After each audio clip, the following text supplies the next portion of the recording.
Hi guys, this is the long-awaited video for the tutorial about making specular maps and normal maps in Photoshop. First thing I'm going to do though is just make one plane inside Maya. We're going to make it to this specification. Going to make it 10 units across on each side with only one division going down, and we want it in the middle of the world. I'll do that again just to show you how easy it is. So I'm going to go up here to my plane. Remember, it's the fifth one along. I'm just going to drag out a plane, holding shift to make a perfect one. And then in my polyplane 1, I'm just going to turn width and height both to 10, leaving subdivision width and subdivision height as 1. I'm going to turn all these translates to 0. So then our plane is in the middle of the world like that. Cool. The next thing I'm going to do is open up Photoshop. While that's opening up, Maya, when we make our plane and we open up our UV editor, our plane fits inside perfectly. If it doesn't, all you've got to do is grab the UVs, holding X, snap them to the grid, like so. Because everything we're going to do with our UVs lies on a perfect square. So inside Photoshop, what I'm going to do is make a new canvas and make that 2048 by 2048, like this. And I'm going to do one layer. So I'm going to go down here, make a new layer. I'm going to call this color reference, and I'm going to make a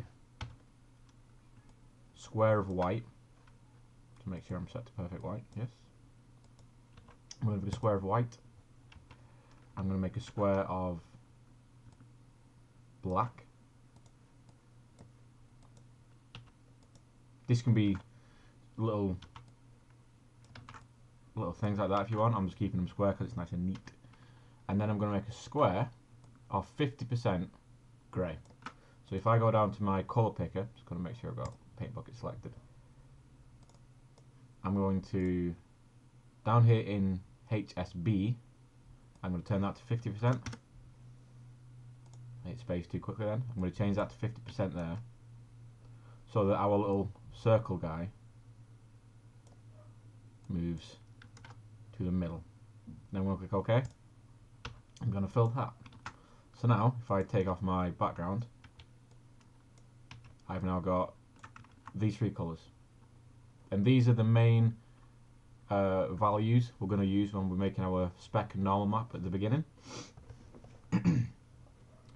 So remember, when we're making spec maps, we just get a black and like so. So this line here, this is our 50% grey. So this relates to this. If we go down,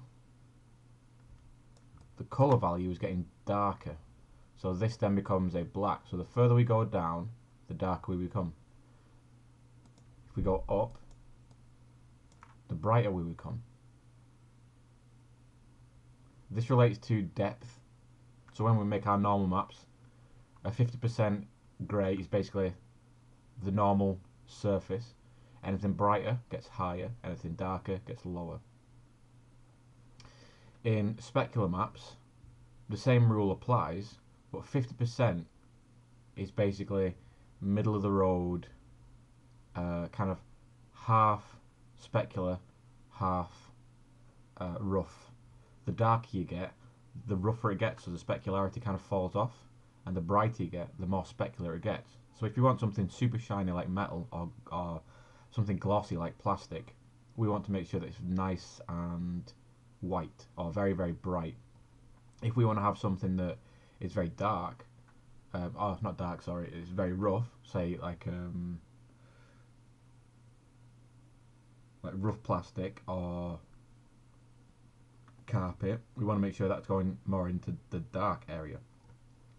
But the 50% grey, this grey here, right here, this is the middle ground for both the spec and the normal map. Okay, so I'm gonna make a new layer underneath. So I just deleted that layer then. I just highlighted that background layer, deleted it, and I'm going to make a new layer underneath and actually colour pick the 50% grey. My colour pick is here, right there, 50% grey that. And then I'm just, so you might have, if you press G, that's your gradient tool. Well, if it's your paint bucket or gradient tool, what you might have is your gradient tool selected, and that makes these sort of things. We don't necessarily want that. We just want a flat colour put down. So I'm going to turn that to, I'm going to click and hold down on it. I'm going to turn that to paint bucket, and then I'm just going to click inside this area and turn it nice and grey, like that. So the first thing I'm going to do is, because we're making floor panels for a metallic surface or a metallic-like surface, and some of these floor panels might have covers on them, I want to make a set of screw heads or bolt heads I can use in many different areas. But I'm going to put them all on this large canvas first, so that I can just come here, copy them from this image, and then put them onto my, move to another canvas and put them onto that, so that I don't have to make the same image 100 times, which will just take a long time. First thing I'm going to do is make a perfect circle, and I'm going to go down to here, which is my marquee tool. Click and hold that, and we get this little menu. I'm going to go down to elliptical marquee tool, and if I hold shift and then drag, I can create a perfect circle. I'm going to make it about that big, so it's not too big. Then I'm going to go and paint bucket. Oh, I'm going to make a new layer, sorry. I'm going to make a new layer here. I'm going to call that bolts. And I'm actually going to layer, I'm going to call this last layer base, this bottom layer. I'm going to lock that off. So we're not touching this layer anymore. I'm actually going to, I'm going to lock this color ref layer as well. So we're just working on this bolts layer now. So I'm going to put paint bucket there. Then if I press Control D, it's a deselect. If I hold V, press V, then I'm getting this tool selected, which is your move tool, so I can move this now. But if I hold Alt and Shift, well, if I just hold Alt, in fact, I can drag a copy off. If I hold Alt and Shift, I'm basically dragging a copy and keeping it on the same, I can only drag in a straight line, either up or down. So I'm going to hold Alt and Shift and drag one to the side. And you can see there we've made a copy. I'm going to do it again. So I've got 2 copies there. So I'm going to merge these layers now by selecting them, holding Shift, right click, merge layers. I'm just going to take off that copy too, because that's going to annoy me. Right, so these guys are now our 3 bolt heads, and for the purpose of being fast, I'm just going to make 3 very commonly seen bolt heads. I'm going to make a Phillips head, a cross head, and a kind of like a square Allen key head. So I'm going to get, and I can do this using my marquee tools. So I'm just going to drag a marquee over like that, and I'm just going to delete. So that's now our Phillips head made. And down here, I can just quickly do the same. You can take your time on this and be a bit more cleaner than I am, but for, like I said, for essence of time, I'm just going to quickly just make Phillips head like that. And then I'm just going to make a square there. So those are my 3 Phillips heads, my 3 screw heads, my 3 bolt heads, whatever we're going to use them for. I've made them quite big because I might want different sizes of these. So if they go smaller, it's easier to maintain these shapes if we would just grab these and make them smaller. But if we made these quite small and then made them big, then we would get pixelation, we get compression, and these wouldn't look good. And then when we transported them into different map types, we'd get a lot of bad information. So with that made, I'm going to make a new canvas. I'm actually going to save this. I'm going to go up to work. I'm just going to dump it here for now. I'm going to call it. So actually no. Before I save this, what I'm going to do is I'm going to make a project file. for this. So remember, I'm going to File, Project Window. I'm going to call these Walls and Floors 2. I've already got a Walls and Floors made for another project. Walls 2. And that's going into my location that I want it to go into. Click Accept. And there you go. So now going back into Photoshop, I'm going to save these out as a PSD for now. And I'm going to go find my Walls and Floors 2. And then I'm going to put these in images. So I'm just going to save these as Asset Pack PSD, like that. So now inside my Walls and Floors project file, I've got a Asset Pack PSD which will gradually contain all this information in here. So I'm going to make a new image, and I'm going to actually make this a 512 by 512 pixel. We don't have to worry about anything here. I'll make that there, and I'm going to take this general grey colour and dump it in like that. So this is now our, because we're going to make a specular map out of this map first. So I want this to be my medium. So that's my background. The mail is here. So now I'm going to make a new layer. I'm going to call that bolt. Shouting people. I'm going to make that bolt. And I'm going to go back into, so we're going to be going back and forth between these two maps quite a bit, because this is where all our assets are, and this is what we're going to be building our assets into. So I'm going to choose one of these, and I'm quite liking this square one. It's nice and simple. So I'm just going to just drag a marquee tool up, make sure that my layer is selected. Drag a marquee tool over it. Hit Control C. Go back to this new canvas. Control V. Copy. And you can see I've got my bolt there. Now it's really big, and that's what we want generally, because then if I make this small, if I press Control T for my free transformation, and I can make this, if I make this really big, you're starting to see that this is getting a little bit pixelated around the edges. But if I was to make this smaller, the information's retained, and it doesn't look so bad. I'm actually going to keep it about that size. That's an alright size to actually work with. So I'm going to move this over to about here. So you can see there I've got my little pixel ratios. So I'm going to try and just I'm going to put it there. Anyway, I'm going to put it there. And using the same thing I did before by holding Alt and Shift, I'm going to drag out a copy, move it to the other side, roughly. And then I'm actually going to merge these two layers now that have been created. And then do the same thing again. Alt and Shift and drag down. And then I'm making copies there.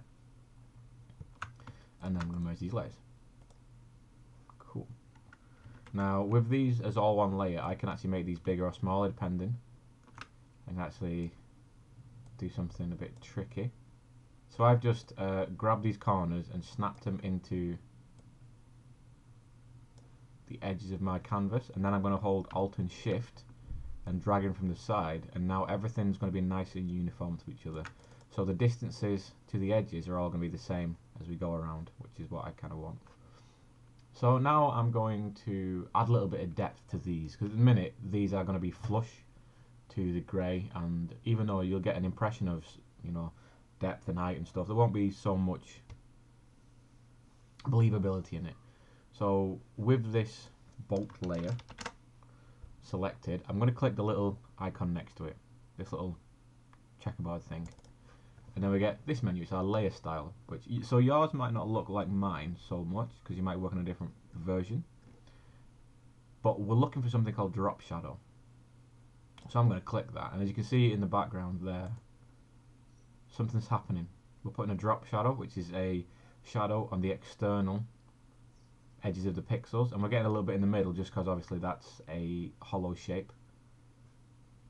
And what I'm going to do for this is I'm going to tweak, I'm going to set distances to 0 because distances does this,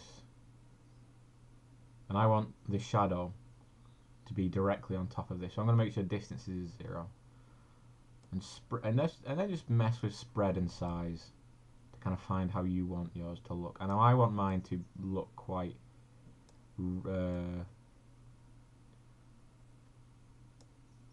quite drastic. I want the insets to be quite drastic, so I'm gonna click that. Click OK. So we got that. Now the last thing I'm going to do for this at the minute is I'm going to go to this tool here. You might have something else, but it's underneath your T and your little arrow. That's your text tool. It's like a little splodge for me. It might be a different shape for you, but if I click and hold that, we get this menu. And I'm going to make a rounded rectangle tool. And I'm just going to, first actually, I'm going to go up to fill and stroke up here. I'm going to change fill, I'm going to click on fill, and then I'm going to click this little grey box with a red line through it. That makes it transparent. And then I'm going to go up to stroke, and I'm going to turn that black. And click off that. Oop, just click no. So then I'm just going to drag a shape out first. I'm not worried about getting it perfect just yet. I'm just going to make my shape. And then I'm going to hit Control T. So I've not clicked off anything just yet, I've just dragged out the shape and then click Control T. You can see there we've got a rounded rectangle 1 made. And then I'm just going to grab these corners after I've hit Control T, remember, and then move them into place like that.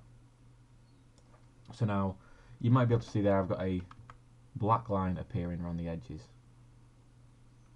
Now if with it still in transform mode, I'm going to press and hold Shift and Alt.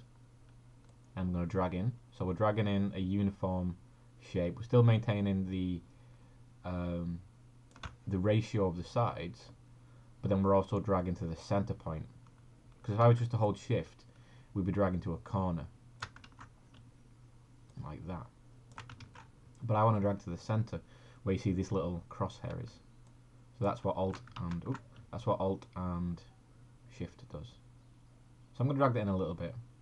About, I'm going to say about there. So what we're making here is we're making like a panel. So these bolts are holding down this panel, and we're basically dictating the inset with this black line. So I'm going to hit Enter to complete that tool. And I'm not going to click anything else. If you do click off it, as long as you've got this layer selected, just press U for uniform, and you reselect the object. And I'm going to look over here. So these are all my my settings. If you've got a really thick line, so if you're lining something like that, you need to come over where this little box is here, and you need to set that to a much more usable number. And I'm going to set mine to 3. 3 is pretty nice. The box to the right of it basically gives you these different lines. You can use dotted lines, and then you can actually import different types of lines as well. I'm going to put mine to solid because I just want a solid line. And then do you want to render the line on the inside of the shape, in the middle of the shape, or on the outside of the shape? I'm going to put mine to the middle because that's what I always do. You can ignore these two other buttons. These are just how the line ends, or how it takes right angle corners. So this is a very cool set of functions down here. We've got these like 4 little boxes here with little cubes next to it. If with this center kind of like chain thing selected, clicked in, so it's darker like that, I'm going to click and hold and drag on one of these corners. You can see there that I'm actually affecting the curve of the corner. That's why we want it to make a rounded rectangle, so we can actually go in and make these curves. So we can, instead of having something that's rectangle, like a sharp edge like that, we can have something that's just a little bit more interesting. I'm going to make mine something like 42, like that. Now if we click this chain in the middle and we do the exact same thing, we can actually affect one corner at a time.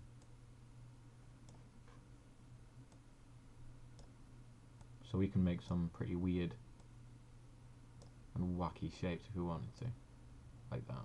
But that's really useful. That's a really useful tool. But just for now, I'm going to reset everything at 42 now. just for now. Right, let me fix it. Let me fix stuff. There we go. Just for now, I'm going to set that so they're all working in uniform. Oops. There you go. So now, for the most part, we're done. I'm going to, because you see this little box next to this little box here. That's telling us that this layer is a shape layer, which obviously is this line we've just put down here. Now I want to do a little bit of tweaking on this line, so I'm going to right click and I'm going to rasterize layer. What rasterize basically does is turns it into a pixel JPEG style image, so we can't then go back and change any of these corners or anything. This is now a editable JPEG style layer. So if we wanted to erase stuff, we could, like that. Now what I'm going to do is actually going to duplicate this layer, so I'm going to right click on it and then go to duplicate layer, and then I'm going to go on the original one. I'm not going to use the rounded rectangle copy. I'm just going to go on rounded rectangle 1. I'm going to go to filter, blur. I'm going to go down to Gaussian blur here. Now what Gaussian blur does is applies a blur to our image, and I only need it to be subtle, but I'm going to. It might be a bit of a struggle to see, but I'm basically blurring the line behind the other black line. So now that's my original line, my original shape I made, and that's the one that's on top of it. And I'm just going to duplicate this layer again a couple of times to make it a bit darker, like that, and then merge those together. So now I've got this. So one last step before I start actually doing stuff is I'm going to create a folder, and I created a folder by clicking this little guy down here, and it creates a group. I'm going to call that base, because we can use this simple image and then change it, make it a rougher, add some other elements to it without affecting this base. So I'm just going to duplicate that so that I can actually use it. And I'm actually going to move. I'm not going to merge them. I'm just going to move them into this layer, into this group. So now they're all hidden inside there. So I'm going to duplicate this group up and call this base copy Specular, and then I'm going to duplicate it again. I'm going to call it Normal. So now I've got 3 groups that should all be black and white. I've got my base group, my specular group, and my normal group. Now first things first is I'm going to make a normal map out of these, just to show you what a normal map does or how to set one up. So inside my normal group, I'm going to just drop that down and I'm going to merge everything into one layer. So we've got one image now. Then I'm going to go up to Filter, 3D, Generate Normal Map. Click that, and then you should get something that looks like this. We've got a window, and if I move that to the side, you can see that our image now has turned to like a blue and yellow, green, and yellow and purple sort of image. This is a normal map, and all these colours, you don't have to worry about the technicality of this, but all these different colours basically help our rendering engines calculate what the surface should render like. So really don't worry about the technicality about this. It makes more sense once you see it applied to a surface. Now this is basically a settings menu. We can change the different settings of our normal map. Now invert height, you can see there, invert height basically inverts everything.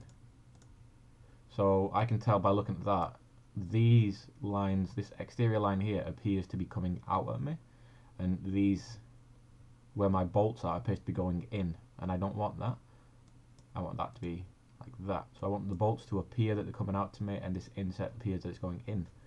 But it's not quite right. So I'm going to start to mess with detail scale a little bit. I mean, it's super drastic, because I want to pick out some information a bit more. I want to pick out this line going around a little bit more, and I want to maybe pick out the dark lines that were going around our bolts. I want to pick them out a little bit more, and then I'm going to go in maybe to these contrast details. I'm going to mess with those a little bit. So I can see that making the low contrast higher takes away a lot of detail. I'm going to knock that back a bit. See what medium does. Medium's doing the same thing, so I want to bring that down a bit. And high, high does some crazy things. So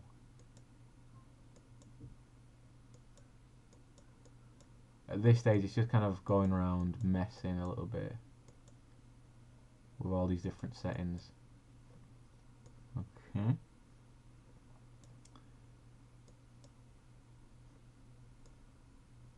Okay, so I just brought low all the way down to 0, and that really cleaned my image up a little bit. So I'm just messing with the medium, bring down the high a little bit, and I'm going to say that's okay for that. I might want to go back and fix that a bit more later on. So all I'm going to do is click OK, and then that's our normal map. So if I go back now, our normal map has been made, and we can apply that to our image. But before I do that, I'm going to go and collapse these down. Now I'm going to leave this specular map as one layer, because I'm going to come back and change that later on. So I'm going to first select my normal map, make sure that's turned on, and I'm going to save out a JPEG or a Targa. I wouldn't worry about that too much just yet. It can either go as a JPEG up here or a Targa, TGA down here. I'm going to save that as a JPEG because we're all familiar with JPEGs, and I'm going to call that panel underscore N. So I'm prefixing it with N, not prefixing, sorry, I'm kind of suffixing it with N, so that I know that this is my normal map. So I'm going to click save, make sure that that's all set to highest, and then I'm going to do the same for my black and grey layer, like this one. I'm going to call that, let's make sure it's a JPEG, I'm going to call that panel right, okay, Photoshop's being weird. I'm going to call that panel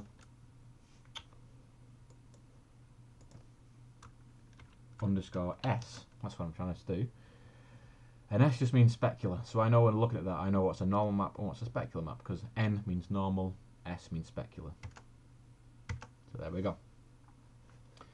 And I'm going to leave the colour as it is, because I'm just trying to show what these two maps are going to do.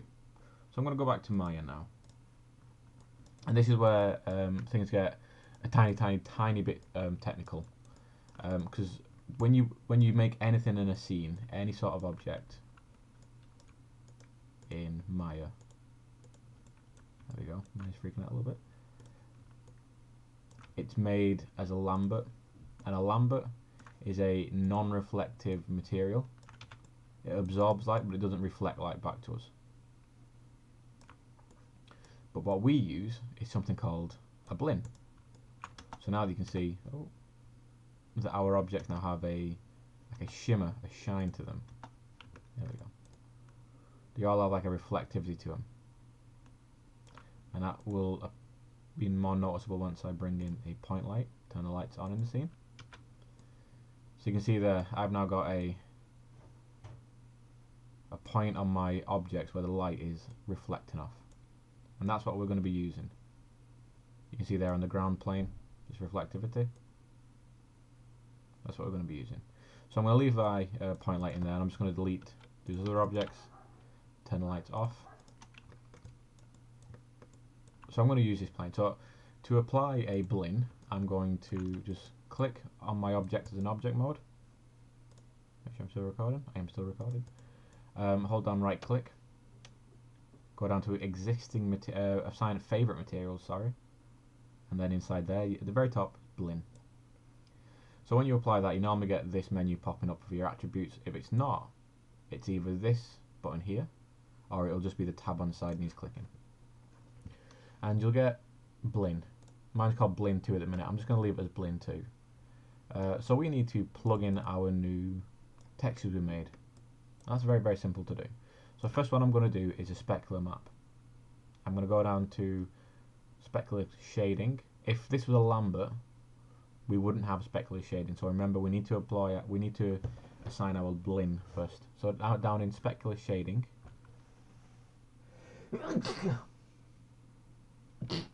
Pardon me. We go down to Specular Colour, and this is where we actually plug in our Specular map. So I'm going to click the little checker box next to it, and then we should all be familiar with this now. I'm going to put a file in, and then I'm going to just plug it into here. So if I click file name, I should get taken to my images folder. I get taken to my source images, but all I have to do is navigate up to my images folder and then find my panel S, which is that one. Click that. Beautiful. So it's going to be a bit hard to see at the minute because we've not got any textures turned on. So if I turn on the textures, it might then. So you can see there, I'm getting a little bit of something coming through. And if I turn the lights on, that's going to be a lot more noticeable. So you can see there. So that's what happens. We're basically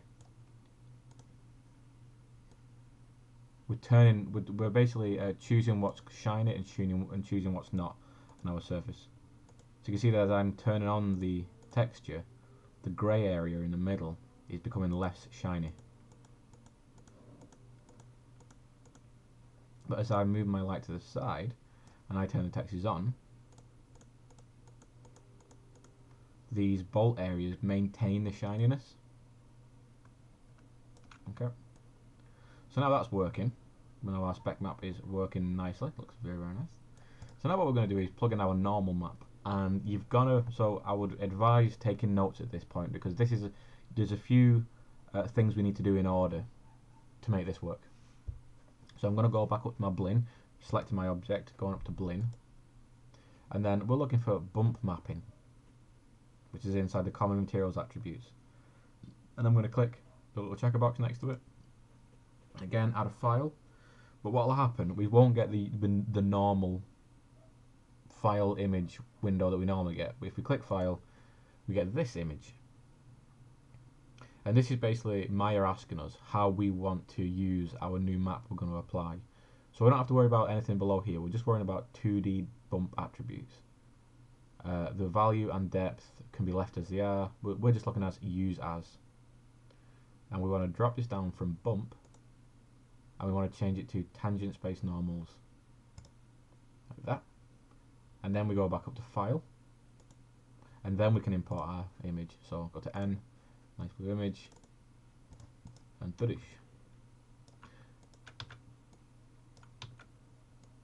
So that's a rather strong image of mine, and it's actually, for some reason, it's imported backwards. I'm not sure why. It's something I've done.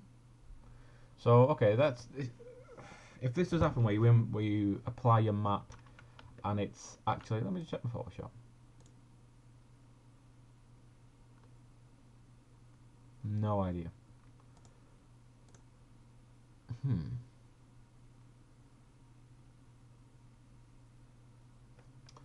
Okay.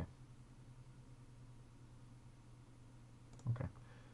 I'm just going to do an experiment now. So I'm going to duplicate this. Oops. I'm going to duplicate this over. So now we've got two in the scene. And I'm going to reduplicate this special group in Photoshop. And then just do normal invert.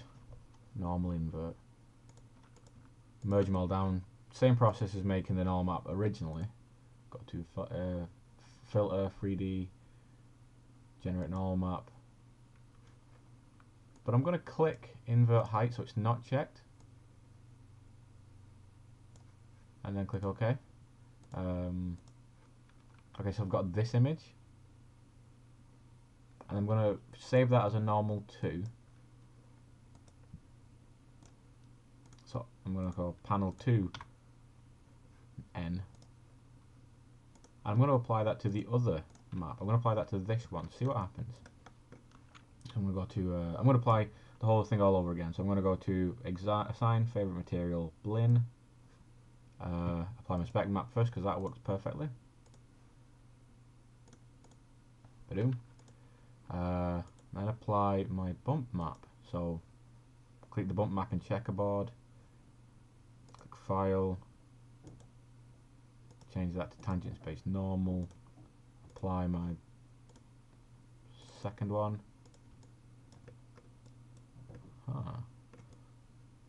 So it might be just the way I've got my lights up and scene that it's not working well. So I'm just going to make another light, a different sort of light. I'm going to make it an area light this time. So I think, yeah, looking at this, it was the light that was affecting our scene negatively. Yeah, so that's much better. Okay. Yeah, it was, so panic over, that was just the point light, just reacting a bit in a bit of a bad way. So I've used an area light instead.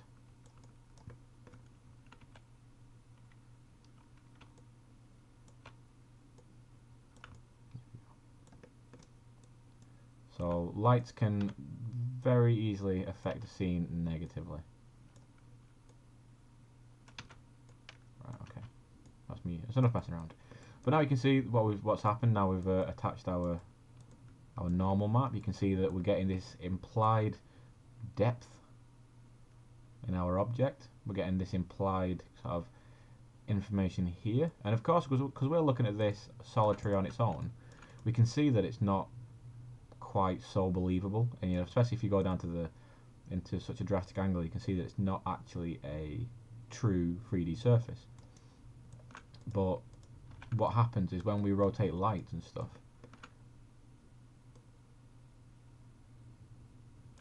so if I just have this light rotating round,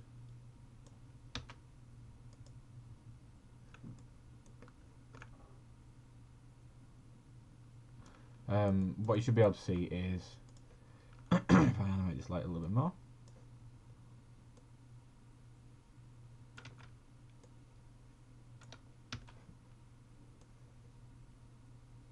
yeah, it's better. So if I zoom in now and I'll press play, you see that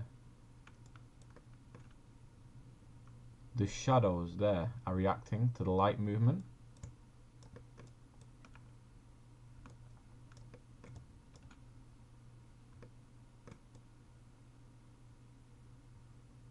Which is very cool. So that's what normal maps are great for. They imply geometry where no geometry is existing, because remember this is a single plane. There's nothing going on with it at all. We're just using a couple of very simple maps made in Photoshop. So I can delete that one. Using a couple of very simple maps, we can imply a lot of information. And on my spec maps, I'm just going to do something else. I'm just going to make a big word. Say boo.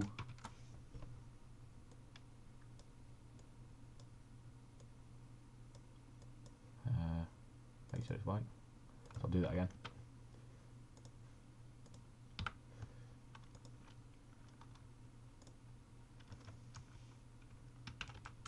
Boo. Turn it white. Make it nice and big.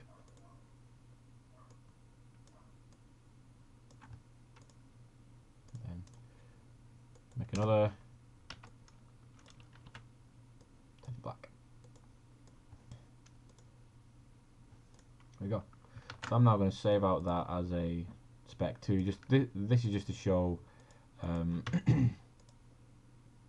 more how these maps are going to be working with each other. So go back to Photoshop, stop that animation, go back to my Blin, and then just replace the texture that's in spec color by clicking the little black arrow.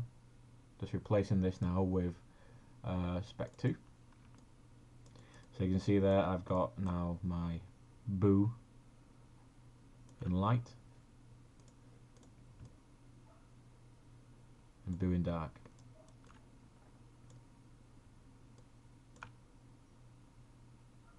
Okay. So now, what you can do, and what I'd love people to do, is just experiment. You know, try different patterns of specular maps, try different patterns of normal maps. See what happens if you say, like, right, I want to make something that is like two adjoining wall pieces. What would I use to make the insets of the side of the wall? Where do I put those insets? Obviously, remember that the darker it is, the more it's being pushed in the map, and the brighter it is, the more it's being pushed out.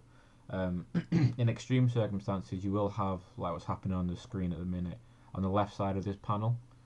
It's going to swing underneath in a minute. You do have a. It looks like the map is coming back at you. It looks like it's drooping back down. That's just a aberration of doing such a simple map very quick. So don't worry about that. When it's in a big scene, it's populated by many different things. It's very easy to hide. So what I want you to do is just have a play with those. See about making a ton of different things. Make floor panels, make wall panels, make things that look like they've got something behind them. So if it's a panel which is taken, that you can take away the main panel from, how would you make that panel? You can use, like on the floor panels, you can, if something's been dragged across it quite a lot, there's going to be scratches. How could you achieve those scratches? And all you have to do is just get one piece of geometry like this, make your first maps, and then literally just reapply them, because you can tell I've got something applied inside this bump map here, because there's a little black square with an arrow, and you can tell there's something applied in my spec map, because there's a little black square with an arrow. And if I just click on those, all I have to do is just replace whatever's here, and things will update automatically.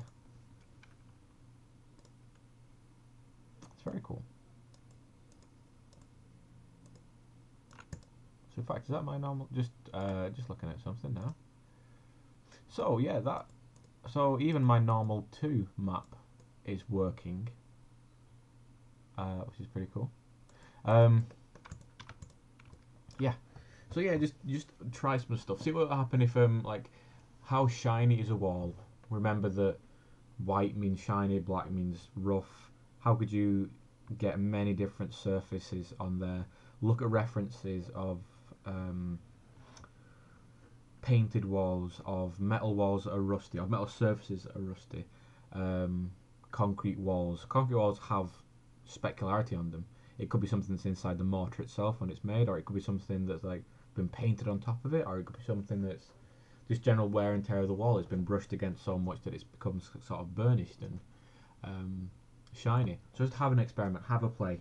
The more you do, and the more you push what you can do, the more you'll see what you can and cannot do. So really, just have a play, have a relax with it, and just have fun with spec mapping, because it's really, really fun.